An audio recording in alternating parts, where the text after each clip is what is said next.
Hello and welcome to another episode of the Long Live Rock and Roll podcast, where you're joined with your hosts Laz Michaelides and Felipe Amorim. Let's jump straight back to it, man. We were talking about live albums 2 weeks ago. Now we're on studio albums. Has your thought changed? Have you had any more thoughts over the previous 2 weeks that have maybe altered what you were going to say coming in from last week's episode, or what do you think? Hello, everyone. Thing is, we were talking about live albums, right? And I was talking about the imperfection of performances in front of an audience and how you react to an audience. So I think I started analyzing what a studio album is from the point of view of a live performance and what's the difference, right? Right. So when you're performing for an audience, of course, there's going to be mistakes. There's going to be, you might speed up, slow down, play a bit sloppy or whatever. But also you have the energy of the audience and you have the limitations of how many layers of guitars you can play live. If you only have 2 guitar players, then that's it. It's going to be 2 guitars. Yeah. And you might have recorded 4 or 5 guitar tracks in studio, but you can't play all of those live. Although it works. But in studio, the thing with the studio is all those limitations, they go away. There's literally nothing you cannot do in studio nowadays. Yeah. Or even back in the day, people would find creative ways of maybe programming a drum loop. Or so we think that the technology now makes a huge difference. It does, but back in the day, people had ways of doing stuff and changing sounds and creating sounds that kind of deliver the same results that we have with modern technology. So basically in studio, the sky's the limit. You just do whatever. You can add as many layers, and also you can try things out. You can have 20 guitar tracks for a song and choose to keep 2 or 3 of them. You can have many layers of backing vocals, and then you decide, I'm just going to go with the lead vocal and 1 backing vocal here and there. So studio allows you to experiment a lot more. You've got a trial and error thing in the studio, haven't you? Because yes, as long as sort of you're within your allotted time and your budget, you can, like you said, the sky's the limit, and we can say, well, let's put 6 more guitars here, 3 more vocals. Actually, those vocals aren't good. Get rid of them. And you can experiment. It's trial and error. Yeah, it is. I think the biggest pressure in studio is it's time and money. So recording an album is expensive, regardless of what level the band is at. So if you're a new band recording the first album, you're using your savings, if you're an independent artist. So that's it's really tough. But even if you are with a big label, they have a budget, And I think was it Metallica that spent like $1 million just to get the drum sounds right. It's like, well, I hope it wasn't the Saint Anger album. Yeah, they definitely didn't get them all right. But I think was And Justice for All. I don't know. There's an album that they spent like tons of money. Wow. To just get the drum sounds, trying different microphones in different locations, different studios, and sound engineers, and some people do that. So but there's a budget, there's a time limit, and sometimes the artist might start playing a song in studio, record the tracks, and think, well, it's not what I wanted and it doesn't quite work, but I need to finish the album. So I think there's a pressure to record an album that you don't have when you're performing live. That's a good point. Yeah.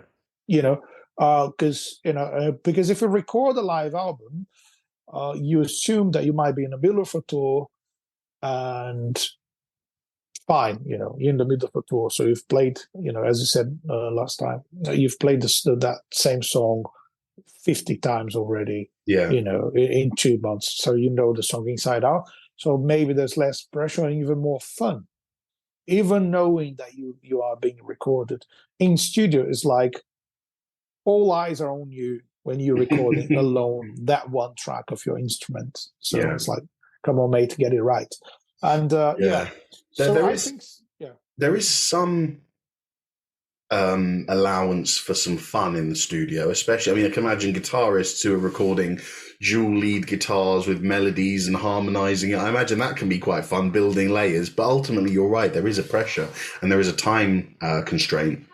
Yeah, and I like the fact that there's choices to be made, and I like when musicians try to bring some sort of live element to studio. And I'll give you one example: the famous guitar solo of "Stairway to Heaven." If I'm not wrong, Jimmy Page did 5 different takes, but not takes of the same phrasing, the same solo, and that I played better on this one. He improvised 5 different solos. Right. Brilliant. So that's like I'm playing a live gig. Yeah. So I mean, exactly. and then okay, this one is slightly better. I'm going to use this one instead of the other one. But there's an element of like of uncertainty that I like. So how's this solo going to end? I don't know. I'm just playing. So I think the most rock and roll thing you can do in the studio is to treat it as a gig and improvise even in studio. I was reading an interview with Roger Glover from Deep Purple, who is an amazing producer, and he didn't want to mention the name of the band to not embarrass them. So, but he said he was producing a young band, and they, and at a certain point he said, "Why don't you just improvise a little bit more?" And the guy turned to him, "Oh, I always improvise this way." So no, he's providing. Yeah, I always improvise this way. So you have these old school rock bands that they just know how to improvise, and they do that all the time. So they do that in studio. The fact that like a drummer can go in studio not knowing the drum fills he's going to play, he knows where they're going to be, but not exactly. Or the guitar player knows that he needs to play a solo. He might have written a couple of notes for that solo, or 1 or 2 phrases, and then he's going to improvise for the rest of it. Yeah. So I believe it's valid to treat the studio as some sort of live experience with the, allowing yourself as a musician to do something totally out of the blue because you thought, that's what I'm feeling today and that's what I'm going to do. Do you think, as both of us have been in many studio scenarios and live scenarios, it's quite funny sort of taking a step back and looking at it from an outside perspective now. Does it seem like the live shows and the tours, that's the part of the musician's job that's fun and that you get to do and you get to enjoy yourself? And is the studio actually, this is where the work begins because of the perfection that you have to achieve in the studio?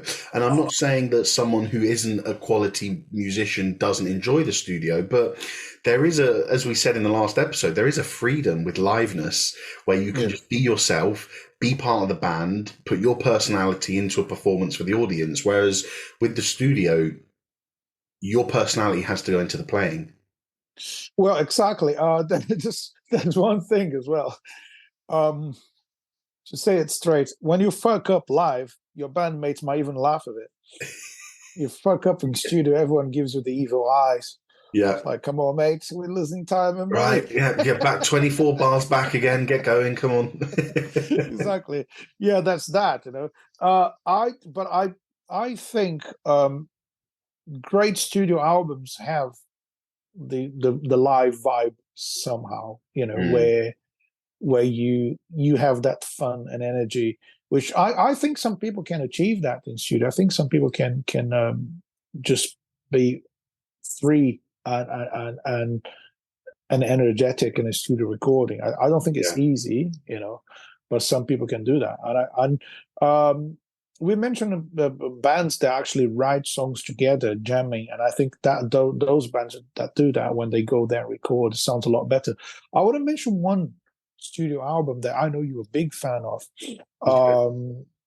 13 by Black Sabbath. Oh, yes. When they got together again, we should do an episode about the album. Oh, we will. When they got together again, there's a couple of interesting things about it. One is they didn't have Bill Ward on drums. Yeah. So they recorded, what's his name? The guy from Rage Against the Machine. Brad Wilkes. Brad Wilk. Yeah. Brad Wilk. So I'm the drummer who never remembers drummers' names. I'm terrible. So he was he wasn't a member of the band, and I bet he never played or jammed with those guys. Okay. I imagine the pressure in that guy's mind. Like, I'm going to the studio with one of the most iconic rock bands of all time to record something new. It's not like I'm, playing a gig with them. And I think they had to kind of rehearse and jam for a while to feel like they were a band, which I think is the right thing to do. As good as that album is, we've spoken about this before, and you have some issues, don't you, with his playing, just in the sense of you didn't feel it was totally representative of the drum patterns. Yeah, again, to be fair to the guy, what a task. It's really hard, isn't it? But I think, like, no one swings in heavy music like Bill Ward. And maybe they could have tried him for the album, because they said he wasn't fit for the album, and he argued that he maybe wouldn't be fit for a tour, but he played and he recorded himself playing some stuff and shared on the internet at the time, and he was like still playing really well. He could be doing the album. Or the guy who did the tour, Tommy Clufetos. What a difficult surname. Clufetos. So he is phenomenal, and he swings, my opinion. Yeah.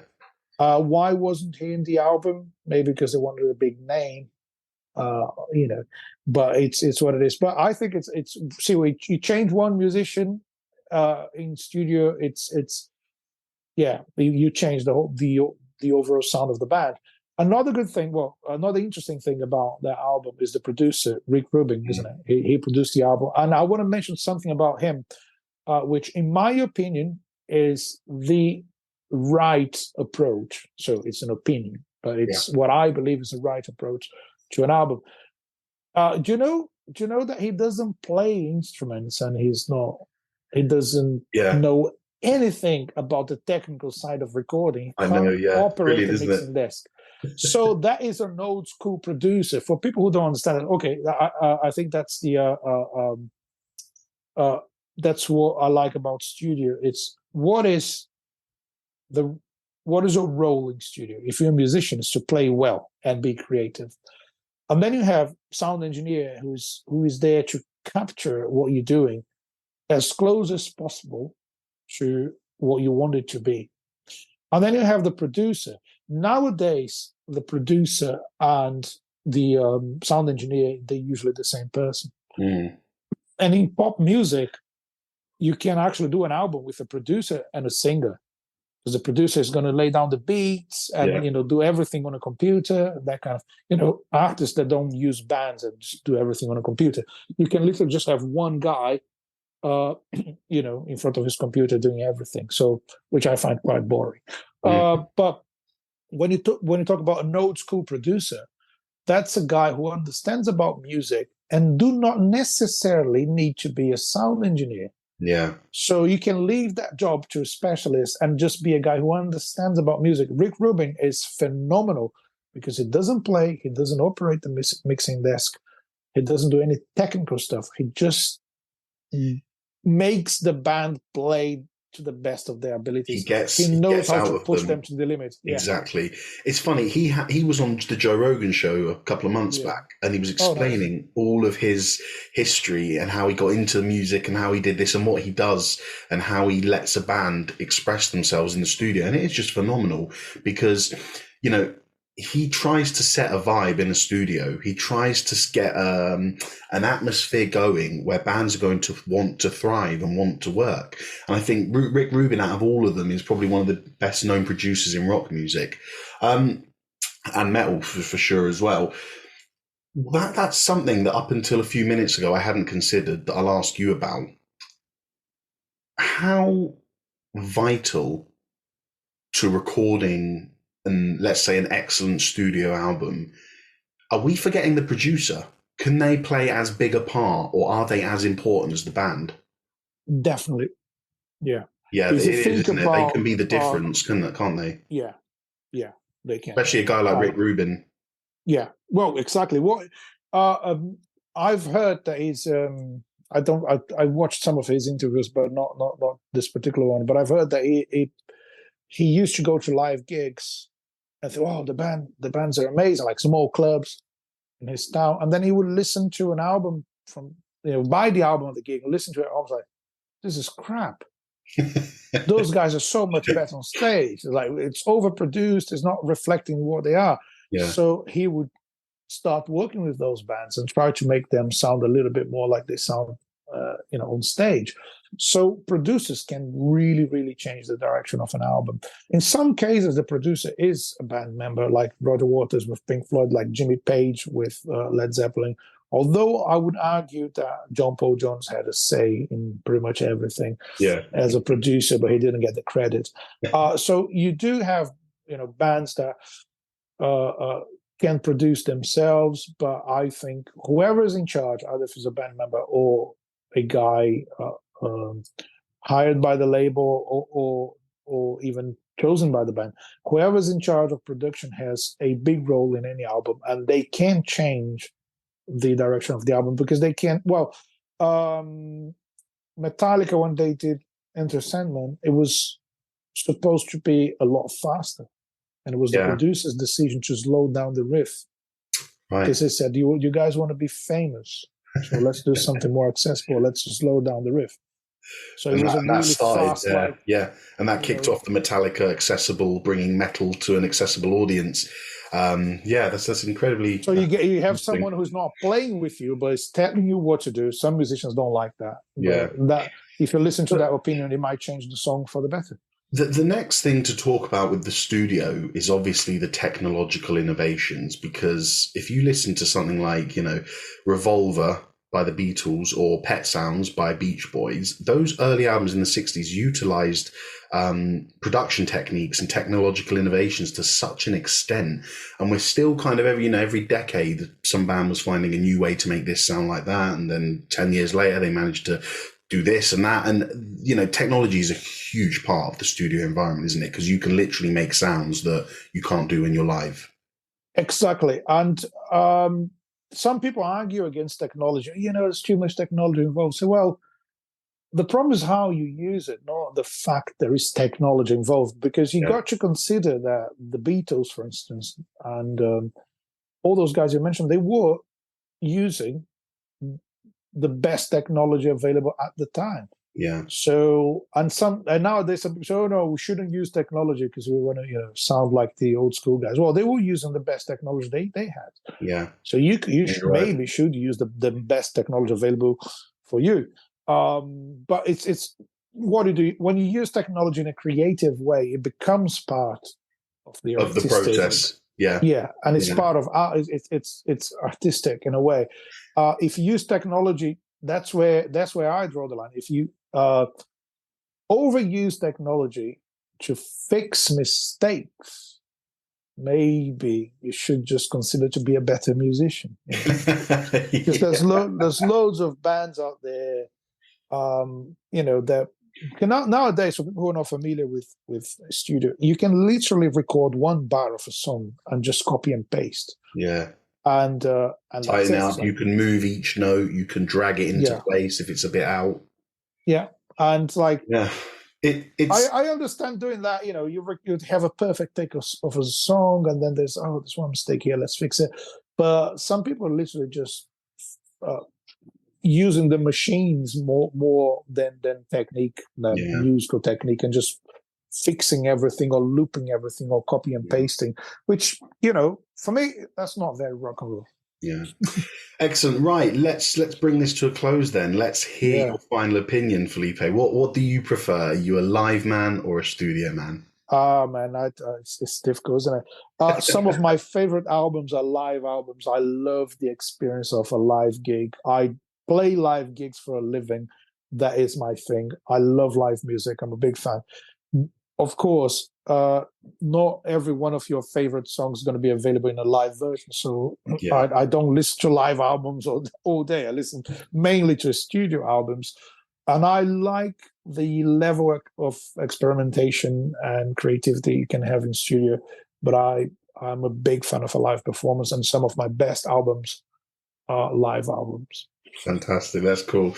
I think for me, it goes, I'm kind of, I love what technology can bring to an album. And so for that, I think I'd have to choose studio albums, because there's a particular album for me which had one of the biggest impacts on my understanding of production.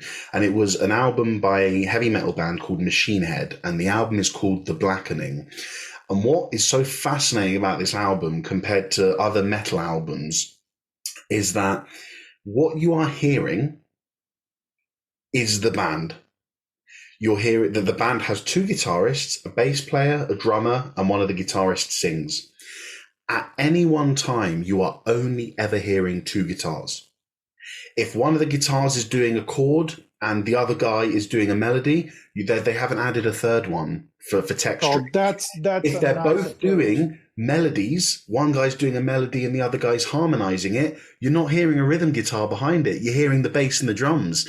And for me, that album epitomizes where you can marry a live sound and a produced studio album, because they've got the technology to make each instrument sound phenomenal. They've got the technology to put a kick into place if it's a bit out. They've got the technology to make his voice sound powerful and reverby. But at the same time, you are as good as hearing a live band.